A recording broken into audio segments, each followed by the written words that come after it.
We got a new matchmaker here in ROH. We got a new man out here to call the shots in ROH. A man that's busting his ass in this ring, blood, sweat, and tears just like all of us. A man that's gonna restore honor to this company. Ladies and gentlemen, I present to you the new matchmaker, Nigel McGuinness. What? 9, 8, 7, 6, 5, 4, 3, 2, 1, lift off.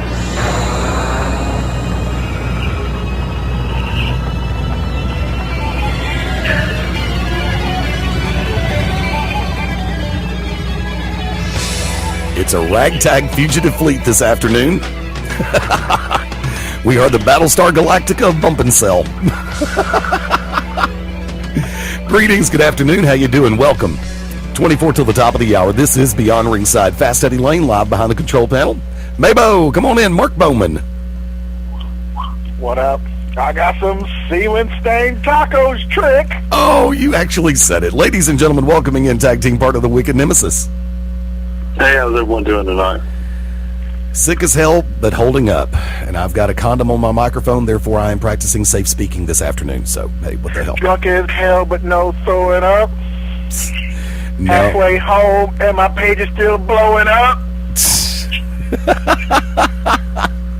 You had a chance to hear the opening, the cold open, so to speak, as I like to call it. And technically, that's what it is. From that vantage point, you heard Jay Briscoe making reference to the new ROH matchmaker, which, of course, that episode took place a couple of weeks ago. And I've had a chance to really monitor the situation as they are headed for Final Battle. By the way, of course, thank you to everybody for listening in on TNT-radio.net. Thank you for listening in on Ustream, which I'll end up redoing the Ustream feed because I forgot to hit the button at the first part of the cold open. That's my fault. But from that vantage point, Caprice Coleman, professional wrestling superstar. A lot of you know him from Ring of Honor, and especially over in the Mid-Atlantic States area, is scheduled to join us in 23 minutes here on the show. At 7 o'clock Central, 8 o'clock Eastern, we are scheduled to be joined by David Elder, Matt Lavelle, and a number of the fighters scheduled to come out for Strike Hard Productions SHP 20. Scheduled for this coming Saturday night, December the 8th, at the Zamora Shrine Temple.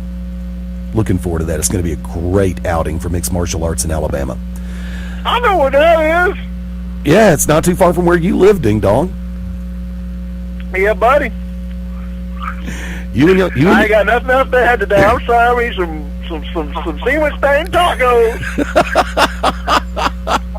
You got to get the Pooch. Pooch. I worry about you, Bowman. But I've actually had a chance to really pay attention over the last couple of weeks. First off, with the stepping away from the public scenario of Jim Cornette, and with everything else going on with Ring of Honor, there was one other little soundbite that has really caught my attention. And gentlemen, if you'll bear with me for a second, I'm going to try to pull it up real quick. And Bowman, I said pull it up, not pull it out. Giggity. There you go. There's two of them, and I'm going to play them both in succession. This one first. We don't raise the bar. Ring of Honor is the bar. And number two. ROH is back, baby. This is ROH, and honor lives. Over the last couple of weeks, there have been a couple of things that have popped into my head. Remember the speech that was being given Monday night during the exclusive interview with The Shield and Michael Cole? The comment that was made by Ambrose? I don't know. I mean, as much as I enjoy Dean Ambrose on the mic and everything, as long as they're going to be dressing up like the Big Boss Man Junior Squad, I don't know if I can deal with that. And 2 out of 3, I like 2 out of 3 some guns. Don't get me wrong. Roman Reigns still out. You know, he's got a good pedigree. Still waiting to see what he's got. But I mean, I like 2 out of 3 of them some guns. But they walk around like the freaking Junior Big Boss Man, calling themselves the Shield. I don't know if they're a TV show starring Michael Chiklis or something that old broads lock panties with so they don't freaking leak on themselves. But they could have picked a better name. See, that was something that, and if I don't say it now, I know Wicked's going to bring it up. That is something that we did discuss this past Wednesday night on the To Be Determined show here on TNT Radio. And there were some different names that were bandied about. Well, Bowman, before I bring in Wicked, let me go ahead and ask, if it was up to you, what would be the name? What would be a couple of the names that you would pick to go on them? Oh, simple. Semen-stained tacos. There you go. Wicked Nemesis. No, legitimately though, I don't know. Like, I did see where there were some names, but I think the Shield was the only one I've ever really seen. I mean, it just. First of all, why are you making them? They're dressing like they're some sort of paramilitary squad. Doesn't make sense. Doesn't fit the gimmick. It honestly it reminds me of freaking the Truth Commission from back in the the 90s during the gang wars. Yeah. Or it reminds me of when TNA in their early days, when they moved from the weekly pay-per-views, where I think they just got on with Fox Sports South or whatever. Right. And I can't remember who was doing it. I remember there was Onyx. There was known people definitely in I guess the Wild Side Anarchy days. Big buff scary Onyx. Right. It was him and two other dudes, and they were kind of dressing like the same way. And I'm just like, bro, not needed, man. So, I mean, what would I call them? I don't know. I don't even know if I'd call them anything. I mean, do you have to call them a group? Why does everybody have to be a group? Why does everybody have to be the Nexus or something? Don't come in as a group. Take some of your upper mid guys and establish them as a group. But just coming in as a group, I said, "Play, you know what I'm saying?" Okay. Wicked, come on in. Your thoughts? The name sucked, plain and simple. I mean, that's all there was to it. I have no problem with these guys being grouped together. The promo was horrible. Roman Reigns, who was supposed to be the silent giant type, this quiet assassin, was really cheesy in his part of the promo. And there's so many more names we could come up with other than the Shield, and we listed some of them on the To Be Determined show this past Wednesday. But this is something that they had good backing behind. The internet wrestling community was behind it. The whole thing that everybody keeps complaining about with WWE is the fact that they don't supposedly push the younger talent. They start pushing younger talent, and now there's something wrong. Boo. Well, see, here, my thing is first of all, you've pushed, almost a Taylor Black, well, same guy, Seth Rollins, on NXT, which is available to people only if you have Hulu Plus, but, you pushed him as a babyface, made him the first champion, pushed him as a babyface. Pretty much since day one, he's walked into FCW/NXT, and then now you're going to just immediately flip him to a heel, stick him with Dean Ambrose and Roman Reigns. I mean, they turned Reigns, they started turning him heel before the whole FCW switched to NXT. They changed it from Leaki to Reigns. It sort of made him almost like, and I think this is what they're trying to do, almost like corporate Rock. I think that's maybe what they're going for. Unfortunately, he might have all the athletic ability of The Rock back in his day, but zero charisma. And Dean Ambrose had a... Oh, crap. David, do me a favor. Hold tight.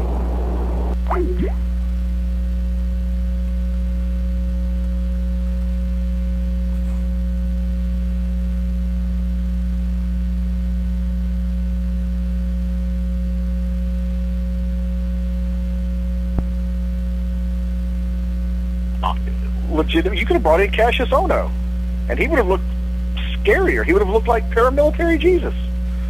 But anybody but I wouldn't have brought Seth Rollins in as a heel. I mean, who's going to take a heel with two-toned hair seriously? I mean, look at Micah Taylor. Nobody takes him seriously. Shots fired. But anyway, Eddie, back to what you're saying, what Dean Ambrose said about the whole thing tying into Ring of Honor. Now, there was one other little thing, and this has really got me tickled, because I discovered this. Actually, I think I brought it up Wednesday on TBD, right, Wicked? About the cross-reference. Because if you notice, remember that last soundbite. This is Ring of Honor, and Honor lives. Jay Briscoe. However, we're about honor. Where honor no longer exists, we're going to step in. Now, for everybody who wants to jump up and down and say conspiracy theory, WWE secretly owns ROH, is it a pure coincidence that these two comments coincide with each other by a couple of weeks?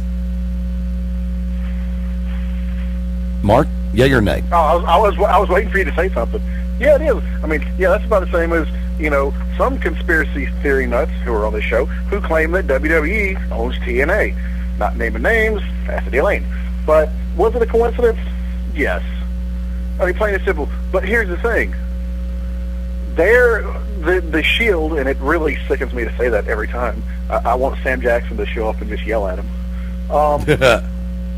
For them, they're talking about the honor and the legitimacy of, it's always, that's why they're attacking Ryback. Because there's no honor in what he's getting and all this. And I had a giant dissertation written down, and I forgot what it was. But when the Briscoes are talking about honor, they're actually talking about the honor that was once Ring of Honor. It's two totally different things. It is just taco burp. There you go. It was just a coincidence. And if anybody is jumping and saying conspiracy theory or whatever, they're a wackadoodle. Everybody knows that Ring of Honor is secretly in leagues with TNA. You think ROH is secretly in league with TNA? That was a joke, Eddie. Okay. Joke. Funny. Haha. Curiosity. Wicked, come on in. What the heck you want me to say? Agree, disagree with what Mark said, agree, disagree with what I said. There's no conspiracy going on. WWE owns a stake in Sinclair Broadcasting, whether it be stocks, et cetera, whether they're using them as a Bush League, startup league, whatever. WWE doesn't really care what's going on their promo-wise. I mean, some of these guys can barely cut a promo as it is on WWE. If they want to steal something about honor, et cetera, that's fine. But what they're really trying to establish is the fact that heels and babyfaces will be open to the Shield attacking. And with the limited vocabulary that most of these people have, and with the fact their writers suck ass, sure, they're going to be, oh, well, this sounds good. This is the only way we can tell that, we're tweeners, and we don't care whether you're heels or babyface. So we're going to relate it to honor, because that's what they think that, there's no honor among thieves. So if you establish that what some people consider a heel group, other people consider a righteous, like maybe a vengeful babyface group, that's their way of saying, hey, we don't care. It's the whole thing of me, saying, hey, the GCW title, we don't care whether you're babyface or heel, me giving an open warning to everybody, but they're not smart enough to come up with something like that, so they say, it's about honor. No, it's not. It's the fact that you guys want to be able to fight and wrestle babyfaces and heels, and they have a limited vocabulary of saying it. Sorry, writers. Yeah, that's something that I've had against WWE for a while, because their writing style has gone to hell in a handbasket. But see, at the same time, though, they have yet to make any move towards any heels. Right now, their main focus is Ryback, and who else did they attack? At a house show, they actually beat up Epico and Primo, and then they beat up Santino and Justin Gabriel at a house show. I saw where they beat up Santino and Justin Gabriel. I don't remember reading them. I mean, I'm not, saying that you're wrong. I just didn't see the one about Epico and Primo. But let's be honest, 1 minute Epico and Primo are heel, 1 minute they're face. It's Epico and Primo. Yeah, that's a different thing, because the tweener role, so to speak, and I really have begun to hate that word more than anything else, thank you to Nickelodeon and Disney XD. The overall scenario in play is just, the line has been blurred in so many different directions. And it's kind of like where you start on one topic and you go in 93 different directions at the same time, and then you finally come back to find a way to tie it all back in together. Because the heel-face scenario is something they don't, to a great degree, have a problem with in ROH. And they don't have that problem in TNA, to a great degree. There are some characters that blur the line. Let's put this one in perspective right now. Since the return of Davey Richards a couple of weeks ago in Ring of Honor, and yeah, I'm segueing big time, Richards has been on a quest, so to speak, to set everything right with everybody. Well, everybody remembers, I think it was last week on ROH TV, tried to talk to Kyle O'Reilly, and then he got blindsided by O'Reilly, and then Bobby Fish, who was supposed to be on Richards' side, turned around and blindsided Richards as well. So they're resetting everything to where Davey is supposed to be of a believable babyface. Now, and Mark, I apologize, I know you said that you haven't seen this week's ROH TV. First off, watch it. It's really good. Well, that's why I still have it on the DVR. But, like I said, it's no big deal. You guys have, spoiled it before. I mean, not really spoiled it, because spoiling would be like, holy crap, what'd you say that for? I don't care. I'm still going to get around to watching it anyway, because I enjoy it. I mean, as crappy as it been, has it been since it hit Sinclair, I still enjoy watching it. I have to do this, and I said I wasn't going to do this yet, that I was going to wait for it, and I'm not going to wait. We're going 9 minutes before the top of the hour, live beyond Ringside Sunday night. I want to play this, and it's in case you don't remember, it's the opening statement that McGuinness made after he was announced by Jay Briscoe as being the new matchmaker. Let me ask you a question, Jay. That flag, what does it say? ROH. Right at the top there. Ring of Honor. Ring of Honor, right? Honor. That is what this company was built on. That is what we believed in. When I first had the dream of being a professional wrestler, this company didn't even exist. But for better or for worse, it's in this company that my dream became a reality. In this ring with a lot of these guys. Yet, that Ring of Honor, I don't know where it's gone. I mean, I see signs of it. I still see guys coming out here and having the best damn wrestling matches in the world. And that, for me, is a huge part of it. Now, all in all, we're technically 3 weeks into the new run with Nigel McGuinness as the public matchmaker.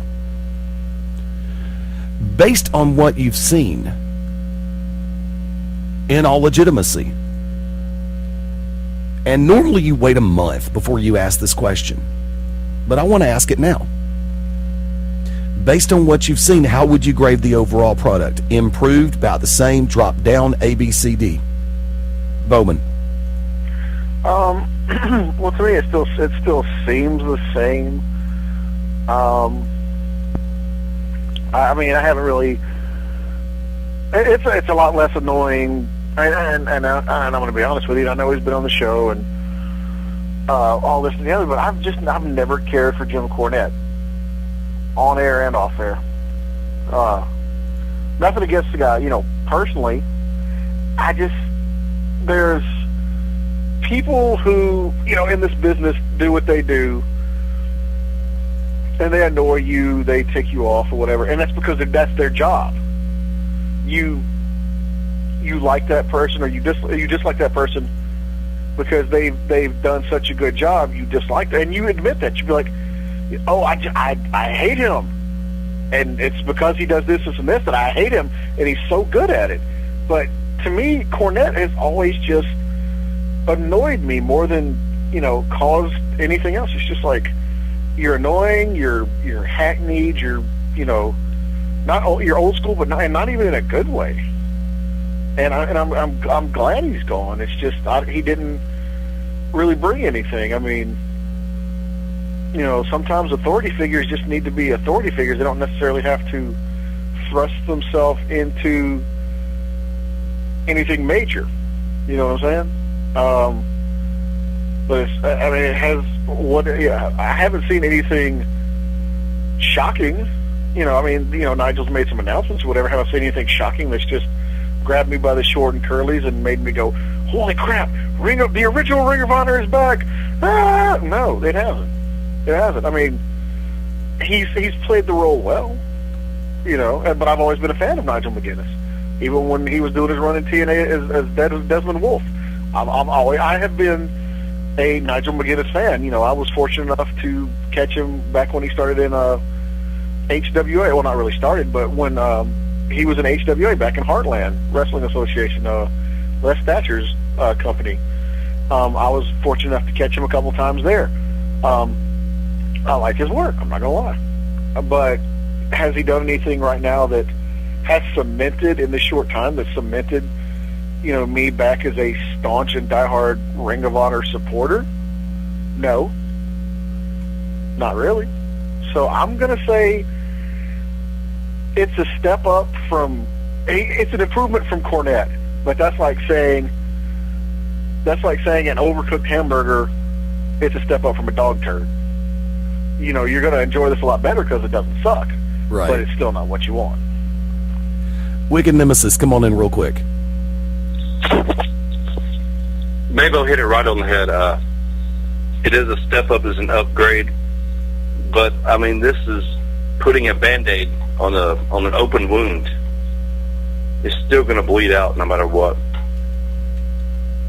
I talked to you guys about this. Cornette was turning Ring of Honor into Smoky Mountain Wrestling. Enough said. Exactly. I agree. Anybody who, I don't mean to cut you off, Wick, but anybody who was fortunate or unfortunate, because there were some good points and some bad points, but who was around back in the days when Smoky Mountain was running, it's exactly what it was becoming, and you hit it right there, Wick. It was becoming Smoky Mountain, and definitely getting away from what Ring of Honor was established, back in, what was it, like late or mid 2001, something like that, where it was legitimate. It was wrestling. It was taken back to wrestling. It wasn't outrageous angles, and they did that, every once in a while, but outrageous angles and stupid gimmicks and everything. It was wrestling. So. And that's something that I think has been almost lost to a great degree. But I'm going to save that for a little bit later. Folks, tell you what, do me a favor. We're going to head to our top of the hour break, and when we come back, we are going to be joined by professional wrestling star Caprice Coleman right here on Beyond Ringside on TNT-radio.net.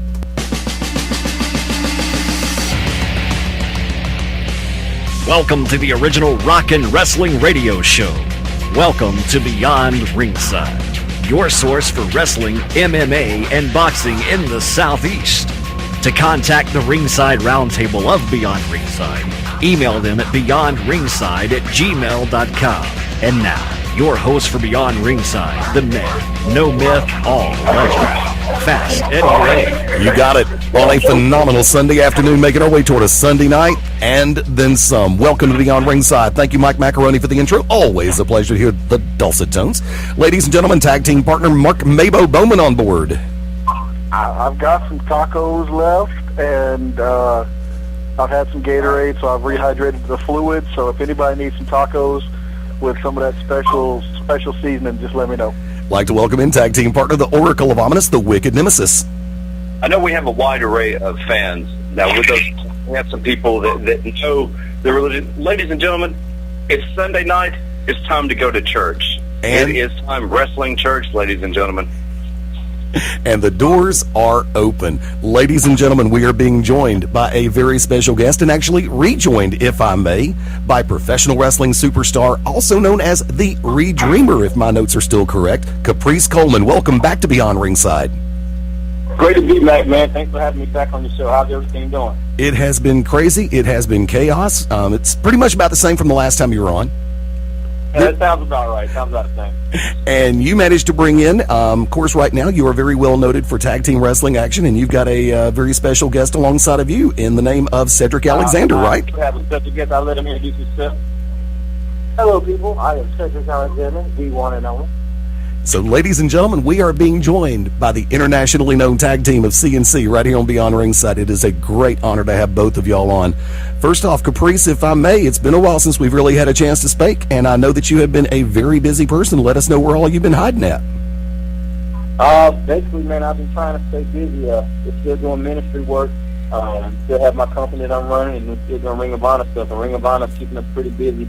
And but we can always use, other bookings. So we try to keep ourselves busy, because the more you're in the ring, the better you are at it. And I think the more Cedric and I are in the ring together, the more our chemistry gets better. And I believe we have our chemistry pretty good down pat now. We're just adding to the repertoire. Keep getting better and better. We want to be champions very soon. Now, speaking of the repertoire and speaking of tag team action, Cedric, if I can go ahead and bring you in right off the bat. You and Caprice, of course, very well known, especially on the national television product known as Ring of Honor, which is broadcast on the Sinclair Broadcast Group. People all over the country, and then some, have had a chance to really become a little bit more familiar with you. But for those who haven't had a chance to do a little bit of background on Cedric Alexander, give us the encapsulated version on how you really got involved in pro wrestling. Well, I started wrestling in Charlotte, North Carolina at a school called High Spot Training Academy. I stuck it out on the road there for about a good year before I really got involved with Ring of Honor. So it was a pretty short road, but still pretty tough at the same time. I'd like to welcome in tag team partner Mark Mabo Bowman. Two questions. One, when you guys were brought into Ring of Honor, or you brought in, I'm not going to say as a one-off, but were you brought in, just for here and there, or were you actually brought in full-time? And did you, expect for you guys to blow up like you have on Ring of Honor? And two, does Mark Briscoe smell as weird as he looks? That's a good question, man. I'll go ahead and answer the first one. Honestly, when Cedric and I were both brought on to Ring of Honor, they hired us because Ring of Honor had just picked up Sinclair, and they were going to be in the South more often than they were in the North. And so they wanted a team in the South that they felt like, pretty much they could save money on having some guys already down in the South, so when they come down there. But Cedric and I, we took the opportunity to try to make the best out of it. And so they hired us on to a contract then, or whatever, but then we put that year in, and the year that we put in, I believe we got a pretty good fan base out there, and when they signed us for the next year, they upped the contract, and they gave us a lot more bookings. So I believe we've made our stay pretty well there. And as far as Mark Briscoe smelling, yeah. Wicked Nemesis, come on board. Now, gentlemen, Caprice Coleman is very well known throughout the Southeast as one of the best talkers. A gentleman that the groupies, the greenhorns, really like to watch the promos. Now, so you yourself are also known in the Southeast. How did it feel being with a veteran that is Caprice Coleman and yourself that had made quite a thing for yourself? How does it feel being put together for such a pretty good tag team? Well, it doesn't bother me because if you think about Ring of Honor style, I've been wrestling. Of course, doing singles for a long, long time. But a job is a job, And I think tagging with somebody like Cedric, he's a lot younger than I am, but he's like a hybrid. So actually, with me tagging with him, I'm actually learning more of the Ring of Honor style. Because I have my own style that I kind of attached myself to, and also hanging around Cedric and the Ring of Honor guys, kind of getting more on that style, so I can kind of do my thing, do this thing, do whatever I can do. So it kind of it's making me better, I believe. And then I think it's saving us too because we have the tag team things we do, but I still think eventually somewhere down the line we still have a singles career that we can go into as well. So I believe it's just added longevity onto our careers. And I believe even with me tagging with him, I'm still honing my craft on this national level, international level, to where it's making me better as well. And with Caprice being so good on the mic, that's really helping me develop vocal skills. Because before Caprice, I was never a talker whatsoever.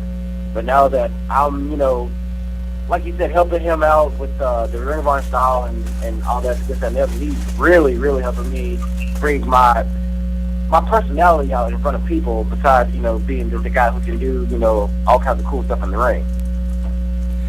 Now, this is one thing that I really wanted to ask, and I'm glad I get the opportunity.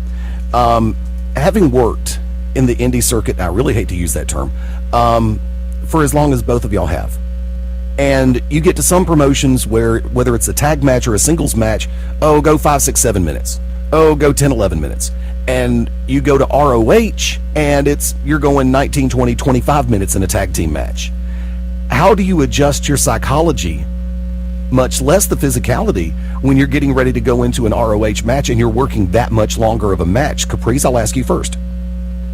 Well, I think that's what made it now a big deal for us being singles wrestlers, because with us having that single wrestler cardio, we're able to do that because basically when we have longer matches like that, it helps us show our individuality as well. You know, and then we can also bring that cohesiveness together as a unit with a tag team. So with it being a longer match, it just helps us both be able to put our own twist on things to make it like a single thing, you know, where people know each other separately.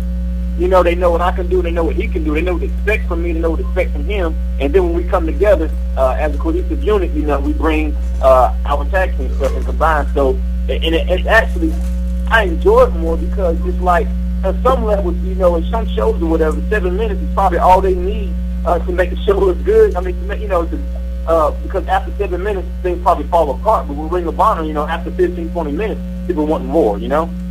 Understand the concept. Cedric, would you like to add on to that? Yeah, of course. You know, on the regular indie scene, where, you know, they say you got 10, 11 minutes to make this work with a lot amount of time frame. With Ring of Honor, you really get to tell more of a story. The psychology there is way more advanced than it would be on the regular indie scene. Ring of Honor, you have the time, the ability to tell this complex story where when it comes to being on, you know, random shows in Tennessee or North Carolina, that, you know, you just have to rush, get through it. But as far as the physicality goes, man, Ring of Honor is far and none the hardest hitting company in the world. And once you've been at Ring of Honor for a solid year like we have, you know, being in the type of matches we have been in, being on the indie scene, it's kind of like, that's it? That's it? That's all you got? You can't hit harder than that? Whatever. Mabo, come on in. Now, this question's for both of you gentlemen. Before you came on the air with us, in the previous segment, we were discussing Nigel McGuinness, you know, taking over.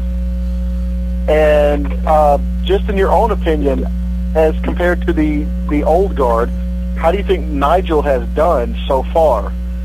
Well, I'm gonna say this right quick. We're like next, so we got probably like 3 minutes left. I don't want to cut you off, and I'm just letting you know ahead of time. Okay. Because the match before us is up now. We're actually getting ready to wrestle. But did you finish your question? Yeah, just how you think Nigel, what kind of job do you think Nigel's done so far compared to what Mr. Cornette did? I like Cornette and I like Nigel too. I think the difference between the two is Cornette has more of a business standpoint of how the business is run, you know, how to run business-wise, matches, making cards and all that, and Nigel has more of knowledge of experience, you know, of being in the ring type. So I feel that with the change, I believe it's a good change because Nigel is kind of like the person that's been in the ring, so he knows what we can do, what's fair to us, what's not fair to us, and what's to be expected out of us. Instead of just throwing two people together, he knows people's chemistry, you know, their abilities and all, and he's able to make matches to where people are going to buy to be there. And I have nothing bad to say about Jim Cornette as well. I mean, I was happy, we're happy to be there and all, but I do see a difference to where, you know, Jim Cornette is kind of like, hey, put these guys with these guys, this would be a great thing, but I believe Nigel is more of, you know, trying to bring honor back in the Ring of Honor. So a lot of the matches that blew off in the past with no finishes, I think is out the window. Now it's going to be like definite finishes from here on out, for the most part. Now, I'm going to go, since you're about to have to run, let me go ahead and do this, because in 2 weeks from today, on the 16th, in New York City, the Manhattan Center, Final Battle, Doomsday from Ring of Honor. You were a part of a three-way dance tag team challenge for the ROH World Tag Team titles. The current champion, Steve Carino, and, of course, the Zombie Princess, defending against you, the two of you, CNC, as well as the Briscoe brothers. Real quick, what are your thoughts going into that matchup right off the top of your head? Cedric, I'll go to you first.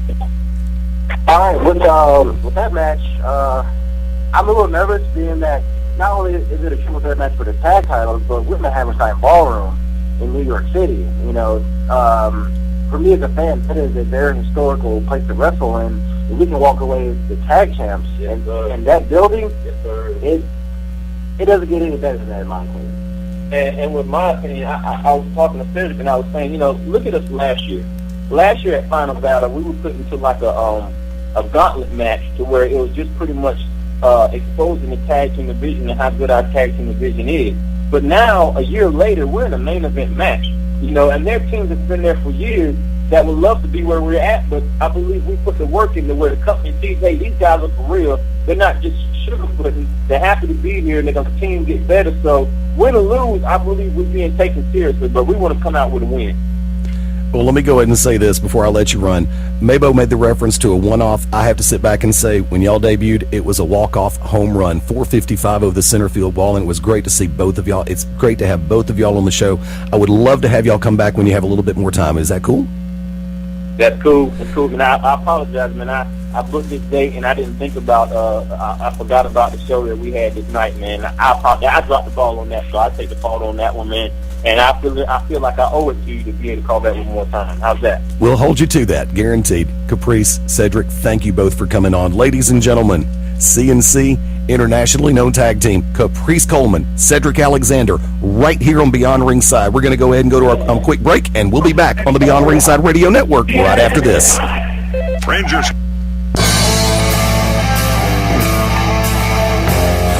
The music plays, the microphones go hot, and we are back live on a Sunday night. Welcome back into Beyond Ringside. Fast Eddie Lane back behind the control panel. Welcome back, Mabo, Mark Bowman.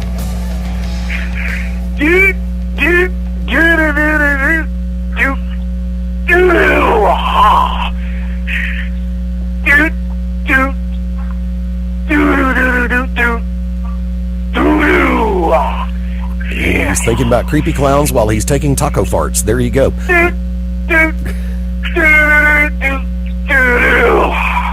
Wicked Nemesis, come on back in. Dig it.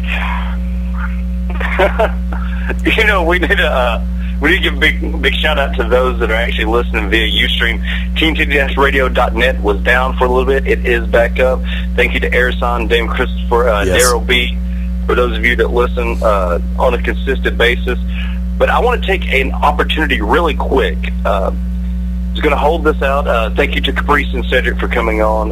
Those guys, as I said, I've known Cedric for a little bit. A lot of those guys do not remember me because they would come into Anarchy, kind of randomly, and I would be there. And when they first come in, I was quiet. It wasn't until later on that I really was able to put a foothold down to speak. But what I want to talk about really quick is about veterans backstage. We talked about this Wednesday night, Eddie, but if I can go off on kind of a rant for a second, and I want to get your take on this, Mabo, because I'm pretty sure you're going to have the same take that I do. When you offer someone advice, when I offer advice to someone, it's usually something that has related to me or something that I see that sticks out so much that I can't not say something. No one cares if you've been in the business 5 or 6 years. If you've only worked for one company, if you have only worked once a month, once a week even, during that 5 years, you're really not at liberty to speak up or always have an excuse for something being wrong. Eddie, we mentioned this. What happened in Canton, Georgia? Yep. With a little incident, I pulled Joey Lightning aside and told him what he did wrong, and I corrected it. Now, you guys saw GCW from this morning, correct? Most of it, yeah. Oh, I did, yes. Okay. In that match, there was something come up, and there was not really say a spot blown, but there was something out of sync. Now, Damon Christopher, he and I talked about this, and he's probably going to get pissed that I'm saying it, but I really don't care because it needs to be said. Damon Christopher is a veteran. When you have a veteran of going on 16 years, this man's about to have been in the business. And you guys saw the match. I want to get your thoughts on it because it's the first time that Mabo's been able to see the match. And Eddie, you saw it live, but this is the first time you've been able to see it since then. Right. There was a first of all, and Mabo can vouch for this. Ted Guinness. I like Ted. Ted's a cool guy. Eddie, I'm gonna tell you, I'm not the manager of champions. I've never been the manager. I've never claimed to be the manager of champions. The manager of champions is thinking too small for me. I'd rather be the wrangler of the gods. Just saying, spiritual advisor, et cetera, et cetera. I don't like that manager of champions because the Unlucky Charms don't need belts to be relevant. We bring relevance to those titles. You look at some of the guys, Teddy Tutwiler III and JP Magnum. held those titles for quite a long time and actually brought a lot of prestige to it. Granted, there were some tag teams at that time that really didn't go up to par to what they thought in their heads they were, but they held the titles when the Usos were there. They held the title when Bishop was there, and Bishop could have probably just took the title himself. But you guys saw what happened. There was a point in time to where Trevor, and I like Trevor. I see a lot of great things. I think Trevor, Eon, and Spiral, I think, are two guys on that roster that are young that I'm telling you guys right now they should be doing a lot more things than what they are. But I have a problem with Joey Lightning. My problem with Joey is that Joey, has anybody seen that, throws the worst punch I've ever seen before in my life. When what happened, Eddie, and I know you've seen this, and you've been talking about us still in the titles. When it all got lost, Joey got lost in the ring. Chris Knox got lost. There was a point in time to where they were kind of like, what's going on? There's only so much you can do and keep the realism to not pull back the curtain so much, if you will. I think that it was handled rightly, and you guys saw the match. The thing about that is when the match got restarted, for whatever, as long as I've been a fan since 1984. The referee's decision is always final, but for some reason the match was restarted. During that restart, it should have been Joey and Damon. But once again, you guys missed the fact that it wasn't even the legal man. The legal man wasn't even in this. So all this talk about there being a champion, about us still in the titles or whatever, this shouldn't have been a match to begin with. The match ended as such. Eddie, what was the finish of the match? Originally, and it's not even called the Irish Sledgehammer. The Irish Sledgehammer is what it is. It's called the Peter Gabriel. Okay? We don't call it that. It's called an Irish Sledgehammer, just like it was the Polish Hammer when Ivan Putski did it. Right. It's the Irish Sledgehammer because you have two Irish Americans that do it. It's right. Peter Gabriel. Right. And I will stab you next time if you don't get it right. I believe I've used that line before, matter of fact. I have called it the Peter Gabriel. You used it. I said it too during the Battle Royal because we all laughed about it on air, really. Yeah, we did. But, Mabel, I wanted to know your thoughts about the match because Eddie's commissioner, so he has a biased, slanted view. What did you think about the match? Shut up. What did you think about the match, Mabel? You saw the travesty that was bestowed, but yet we kept our titles, so I want to know about this one. I mean, I am never one to naysay anything you've ever said, Wick, but I saw absolutely nothing wrong with that. I mean, I really got happy because I was watching, I DVR'd it, and I saw you guys were coming up. I was like, holy crap, they're going to get the whole 30 minutes rest of the show, and I got really excited too. And then it was like, it was cut short for whatever reason. But honestly, I didn't see anything wrong. I mean, it looked like a legitimate, clean victory. You guys rightfully had the titles. That meth head that they employ as the other referee came out with his bad teeth and his skinny arms. He had no business. I don't care how long he's been there. Shouldn't have restarted anything or whatever. You guys were the rightful victories, or are the rightful victors. You got the titles, and I think you should still have the titles, which I'm pretty sure you do. Yes, we do. That was a legitimate victory, and if meth heads and bow ties would learn to mind their own business, then there wouldn't have even had to be a restart. We could have had a larger celebration. But no. So, and here you have Bernie, and Bernie needs to stick to what he does best, and that's being out of position and dancing in the background.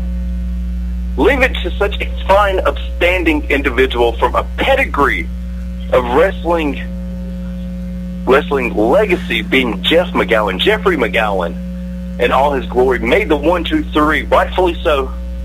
And nobody's even acknowledged the fact that Trevor Eon tried to kick my boy Chris Knox's teeth down his throat. Has anybody said anything about that?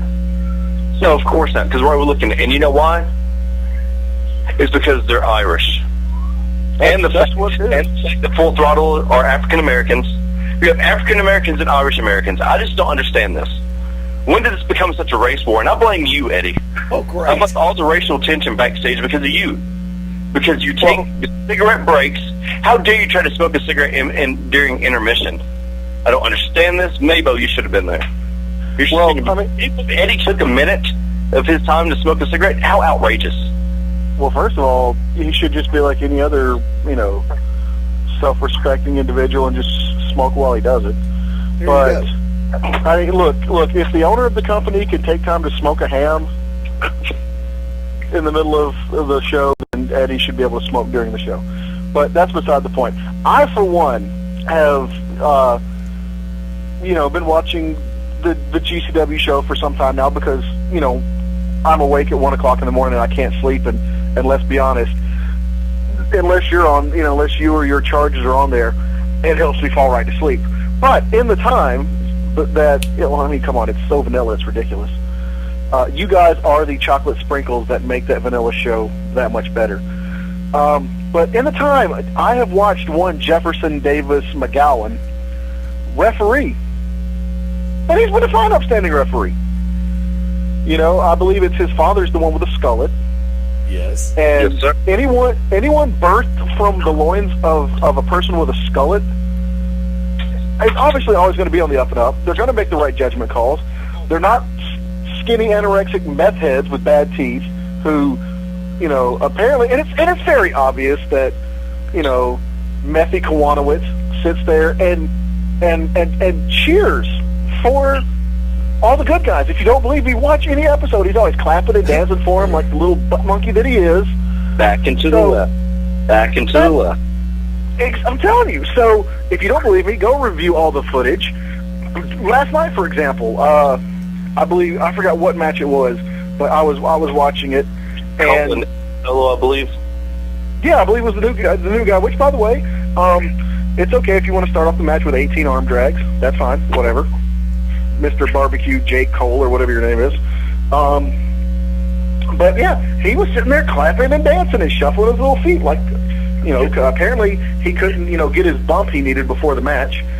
So, yeah, I mean, Eddie, personally, I know this isn't GCW radio, that's to come later on tonight, but how can you, as a self-respecting commissioner and an individual, first of all, let a meth head be the senior referee, and then let someone show such horrid disregard and impartiality towards the good guys of Global Championship Wrestling, and then you sit there and you have such slander and allegations towards Wicked Nemesis, saying that he and the Unlucky Charms stole the belts. How can you do that and still smoke a cigarette?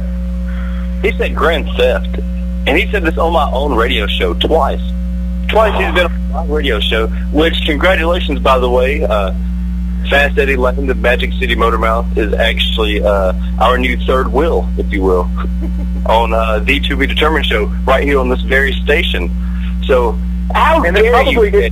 It probably kills him to actually have to be, because normally it's him and his ego, and then everybody else is in third and fourth wheel. So it must really hurt him to have to be, play, third wheel to you guys. But that's beside the point. How dare you? How can you live with yourself? You have yet to answer the questions, Edward. How?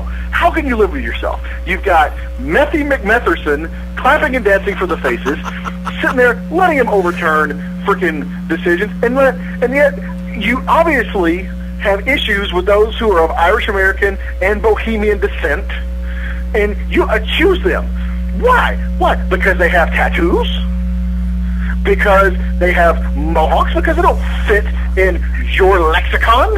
Is that why you accuse them of stealing the belts? Huh? Why? What? Is it because when you were younger, and when I say younger, you were only in your 80s when House of Pain was out? Did you not like the House of Pain? Could you not jump around because of your arthritic hip? Why, Eddie? Why do you have something against them? And why did you let Methy McMetherson overturn a decision he had no business being involved in? Well, folks, that's all the time we have for this evening. I want to thank you for joining. Not to say, am I going to get the chance to actually respond? No, you're not. You know why? Because all you're going to do is sit there and come up with more lies. You're going to make lies, excuses, and it's going to be a big lie excuse lasagna. Who are these people? Now, So go ahead, answer for yourself. number one, And another thing, how dare you? How dare you take a cigarette? Don't you know cigarettes are the leading cause of smoke, other than burning wood? Have you ever lit a cigarette? It smokes. People don't need smoke. What are you contacting? Small Native Americans? Are you sending out smoke signals? What are you doing? Are you hoping the embers fall down and Wayne Zelinsky's small shrunken children can use them to heat themselves in the middle of the night while fending off scorpions inside of a giant Lego? Is that why you smoke, Eddie? Why do you smoke? Answer me that. And why is it that Ted Guinness happens to be the one all the time with all the funny puns? I remember back when you were a funny guy. What's happened to you, Eddie? Have you lost your mojo? I know what it is. We need to have that talk. And another thing, why is it that whenever Ted, McAnus, whatever, is on the screen, he looks like a glazed ham? Why does he sweat so much? Is he sick? Does he have diphtheria? What is wrong with him? Has he not had his shots? What is wrong with him? He's kin to Karl Rove. Well, that makes sense. What do you have to say for yourself, Edward? The truth of the matter is that I am not, nor have ever been, pregnant. And why is it you're stealing from the Claire Lynch storyline, which frickin' WWE stole from TNA, and then TNA stole right back from the WWE? Why, Eddie? What is with all the stealing? Is it because Messy Kawana Crackhead is sitting there as the senior official, and he accuses frickin' the Unlucky Charms? Damon Christopher. I have known Damon Christopher for weeks and weeks. Not once has he ever stolen anything. You know what he stole? He stole my heart. You know why? Because he's a fine, upstanding citizen. He's a pillar in the Irish American community. What do you have to say for yourself, Edward Lanage? Are you three working directly for WWE champion CM Punk? Nope. If I was, I am sure one Cookie Monster Punk would agree with me that stick figure Kiwanowitz and his meth head teeth was wrong in overturning that. Also, Punk would agree that Lita's boobs are really nice. And the third thing, Punk would agree that the Shield was a stupid name for the group, and that the Unlucky Charms are the rightful and God-given champions of Global Championship Wrestling. Can I get an amen and a hallelujah? ROH is back, baby. This is ROH, and honor lives. That made no sense. Eddie, at least use a clip sticking with what we're talking about. You don't have Caprice Coleman saying hallelujah? If not, we should have. I can get that. Well, you should have. Are you going to answer these questions, Eddie? Come on. Every time I try to, you end up trying to overrun me all over again, which I'm used to getting done. I would never overrun anybody, Eddie. Anybody who has listened to the history of this show in the past 2 years it's been back, maybe 3, I'm not 4. sure. Never once have I sat there and interrupted anybody. I'm the one that's always getting interrupted. And have I ever said anything about it? No. You know why? Because I know my spot. And unlike other people who don't know their spots, Crackhead Kiwanowitz, I know when to sit there and let things go. It was a legitimate match. Frickin' Unlucky Charms won. By the way, Wicked, kudos on their ring attire. It looks wonderful. And their masks, I must say, goes very well on TV. I actually have a high-definition 32-inch TV in the living room. I watched it on that. Phenomenal, I must say. And you, sir, looking dapper as ever. But, Eddie, why? Why is it that in this day and age, Irish Americans are discriminated against in Global Championship Wrestling and accused of stealing? Why? What? Are you saying because they eat potatoes and drink whiskey and all that, they must be thieves? So why is that, Eddie? Why? Commissioner. Wicked. Yes, sir. The tag team currently known as the Lucky Charms. Unlucky Charms, get it right. Oh my God. Eric, take 2 and action. So. Wicked. Yes, sir. The tag team currently known as the Unlucky Charms. Chris Knox, Damon Christopher, led by their spiritual advisor, the Wicked Nemesis, And I had to use your shoot name of the Wicked Nemesis. That's right. Are you currently recognized as the GCW World Tag Team Champions? Yes, we are. Okay, end of discussion. But still, though, you go on my show twice and try to bury me. Not even the commissioner said I'm taking my commissioner hat off. And still crapped on me. You walked in my house and crapped on my rug. And what am I supposed to do? I've had the watch was... That's what happens when you try to give me Mabo's Tacos. For 2 years. And every time he wanted the watch, he would look at this watch and he would stick it up his ass. And he was stealing it for you. You sound like Travolta. Keep going. We're doing Travolta? Hey, wicked. What? Where? Why? Boom. Okay. Eddie, it took you that long to give us that probably typed out, from the front office, that typed out ready little statement that you just read. Are they let me ask you this: the tag team on his own lucky terms, are they not recognized as global champions? Okay, here's the Reader's Digest condensed version. On the original viewing of the match, it appeared that the wrong person was pinned. Upon further review of the situation, Kowanowitz was wrong. The match should not have been restarted. The final decision should have stood as it was. The proper person was pinned. As of that moment, and reigning GCW World Tag Team Champions are the Unlucky Charms. And as damn well they should be. Don't you hate it when being on the radio every week with a legend, and now to have to deal with my ego twice. And as Mabo said, the encapsulated form, which I like to call my penis, the encapsulated form is a simple fact that now you have to put up with me, myself, Tasha's ego. Oh, Eddie, we have a lot of time to talk about GCW and how wrong you are. Your name is now Toby, not Kunta, Toby. I'm gonna cut your leg off. Run, Toby, run. Now, first off, ladies and gentlemen, we're going to be joined in approximately 15 minutes by David Elder from Strike Hard Productions. They are going to be hosting SHP Strike Hard Productions 20 on next Saturday night, December the 8th in Birmingham, Alabama at the Zamora Shrine Temple. Looking forward to that. And also joining us at the top of the hour, in addition to David, will be will be mixed martial artist Eric Anders.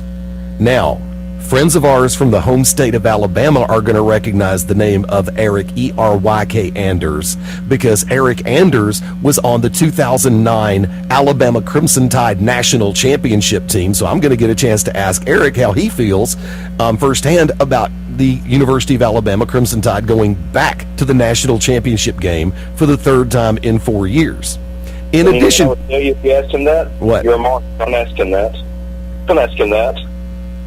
Blah, blah, blah. Like, yeah, well, let me tell you something right now. Yeah, forget Notre Dame. I give 15 minutes for one of these guys drops the F-bomb. I know fighters. I know mixed martial arts. Chris Knox doesn't say much on TV, Eddie. And the man's 72-9 in his professional career. Legit.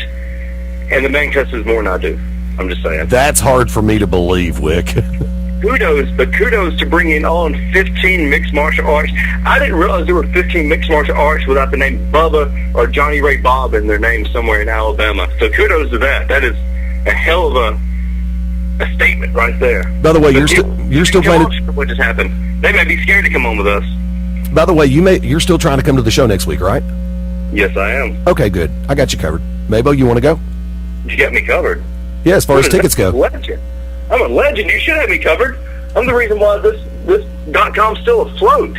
You didn't know that? Wait a minute, which .com? I'm the breakout star of this house. I thought you called Mabo the breakout star. He's the breakout star of the show. I'm the breakout star of this house. Ah, okay. And I actually read Entertainment Weekly. For those that don't know, Entertainment Weekly, August 2010, they were talking about podcasts. On that, when they were talking about podcasts, they actually mentioned Mark Bowman as started to look out for in 2011. And then Mark started growing his hair and started giving a crap about people for a little bit. He started giving a crap people, and it kind of fell off. But I'm here to announce that I'm sure in Entertainment Weekly's podcast to look out for in 2013, I'm pretty sure it's going to say Fast Eddie Lane in the Ohio State Fairgrounds. I knew you'd say that. I knew you'd do it. I knew you'd do it. You will never let that one go, and you know something? That's cool. Oh, I just cut my pants a little bit. Yeah, you and your semen-stained tacos there, buddy. A long time. And I know I have an ego, so who cares? You can say whatever you want to about me. It's probably true. See, this is where, covered tacos. this is where I'm going to go ahead and just lay this one out on the line. Because in all reality, Wicked Nemesis has no ego. He is one of the hardest working people in this industry. Granted, he is very outspoken. He is very... Shut up, let me talk. I don't work hard. I don't work hard. Working hard is for suckers. I work smart, Eddie. I'm saying, okay. He is still one of the hardest working and smartest working people in this industry. Granted, he is very outspoken. Granted, he is very opinionated. Granted, he has probably pissed off half of Twitter at least one point in time during the last year. But you know something? When apples are apples, oranges are oranges, and we'll take the fruit stand theory straight into play. If there is one person behind a microphone that deserves, and I mean flat out frickin' deserves, to be on national television, it is the gentleman that I proudly call co-host of this show, the Oracle of Ominous, the Wicked Nemesis. And I will say this, my other tag team partner on this show, and there's no 1A, 1B. We're all slot one. We're partners on this show. But Mark Mabo Bowman, I guarantee you this. When the time finally comes and the right situation really presents itself to him, you will find out not only is he the breakout star in this house, but he is also probably a hell of a lot more than anybody gave him credit for, which actually, I'll tell you the truth, is going to surpass a lot of expectations because people speak very highly of you out there, Mark. And that's a shoot, dude. No, they don't. Yeah, they do. I don't need you to butter my biscuit. Butter this one. Now, as we're going 10 minutes before the top of the hour, see, here's the thing about it. And we have a lot of fun on this show in a number of different ways. And I want to thank them for running the part of this segment that they did because they know that I've been sick as ever loving crap over here. And I asked both of them, it's like, dude, if you hear me start to cough, step up, take it over, do what you got to do. And lo and behold, they did. And that's why these two guys are genuinely A-list in anybody's book. And if they're not, I'll kick your frickin' ass, all right? Plain and simple on that one. Hey, wait a minute. Wait. We got somebody coming in. Hold on. I got a call coming in. Hold on, I need to confirm this. Eddie, Yeah. we have on the phone. Really? Music legend, David Bowie. Nice. Yay. Hold on. And he, what is it? Hold on. I'll patch him in through the board here in just a second. He's wanting to wish you well because he knows you've been sick. So he just wanted to come on real quick and just wish you well and. Well, ladies and gentlemen, music legend David Bowie here on Beyond Ringside. Fast Eddie, I heard you were sick. Fast Eddie, I heard you were sick. Fast Eddie, I heard you were sick. Really, really, really sick. Heard you crapped your pants today. Heard you crapped your pants today. That's no way for you to live. Hope you get better soon, Fast Eddie.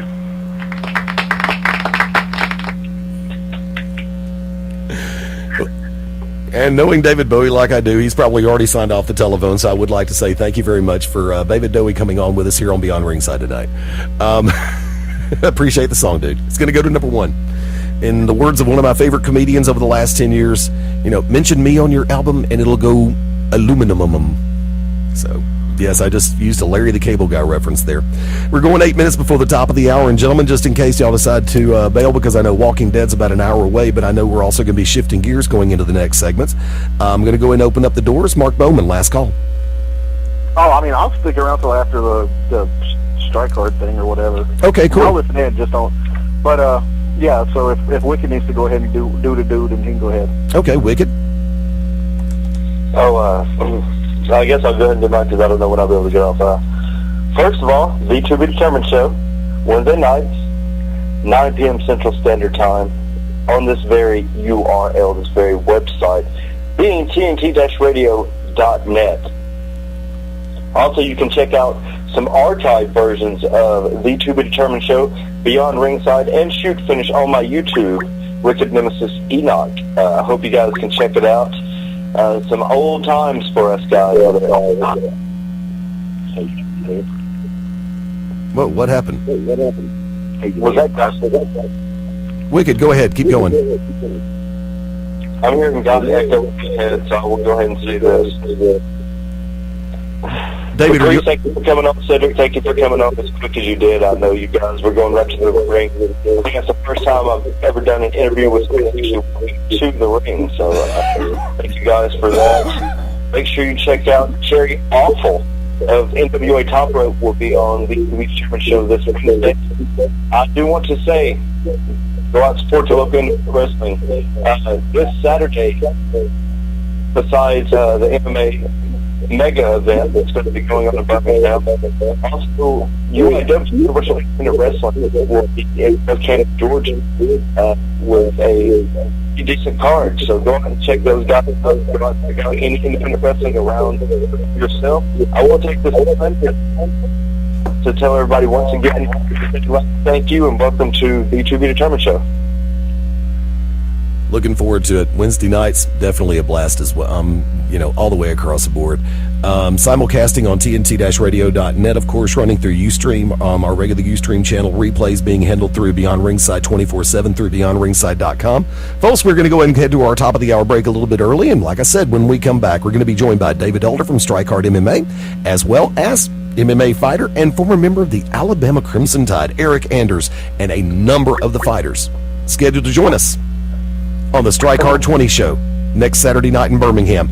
And we'll be back on the Beyond Ringside Radio Network right after this.